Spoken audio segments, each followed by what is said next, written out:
Hey everyone, it's Brett Caviness, and today we're talking termites. Specifically, I'm talking about how termites relate when it comes to buying a home in Silicon Valley and in the Bay Area. So first off, who's paying for termite work? Well, the reality is in Silicon Valley, it's most common that a buyer is going to be the one taking care of paying for repairs, and normally they're doing that right after close of escrow.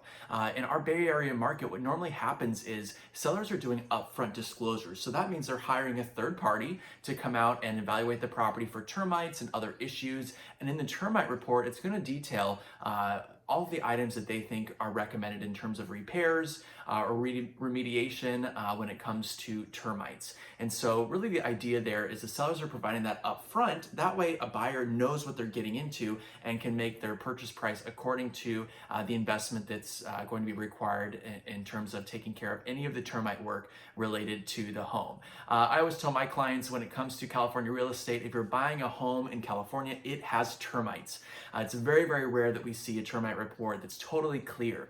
The interesting thing about a termite report is a lot of times it's actually calling out many things besides just active termites inside of a home. It's actually calling out things more often like dry rot or fungus damage. And a lot of times what that's caused by is maybe leaky pipes, maybe a toilet that leaked or a faucet that leaked, maybe some water was intruding underneath of a cabinet and that's rotted out some of the wood. Very often we're going to see around the perimeter of a home in areas like the eaves or areas right underneath the roof line, there'll be some dry rot damage. Things get weathered and very often a homeowner's not taking care of those items while they're living in the property. So again, when they go to sell the home, they're getting that termite report so that way you as a buyer know what's involved, what's recommended in terms of repairs. And then normally what happens is before you move into the home and right after closing, you can schedule to have the termite work completed. And normally, quite often, what's needed is tenting. Well, what does tenting mean? Well, tenting is a term used for really fumigating the entire structure. And what happens is they cover the entire building in a fabric or a material that makes it almost look like a circus tent. So they come out to the property, they cover the whole place in tenting material, and then they add fumigation inside that treats the entire structure all at once and kills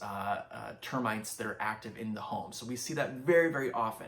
I always tell my clients just to expect that fumigation is going to be needed. So you just plan for that. After close of escrow, have fumigation scheduled. Usually the house will sit for about 3 days with that tent in place to let the fumes set into the property. Then they'll remove that, and then usually by the 4th day you can get in, start moving in your things or taking care of other items around the property. So it's actually a fairly quick process and something you should build in terms of timing.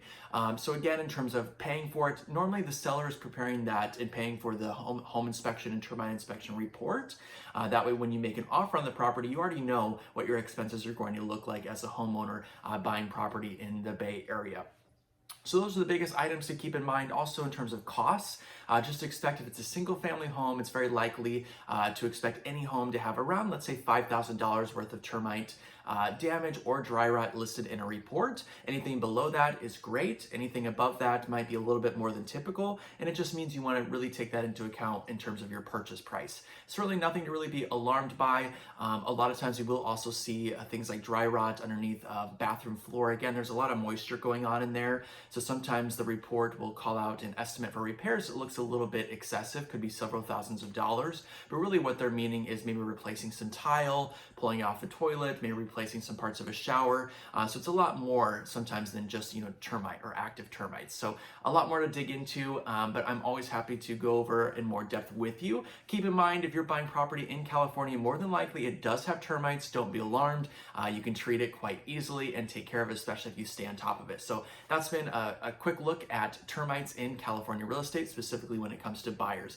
I'm Brett Caviness, and I hope you guys take care.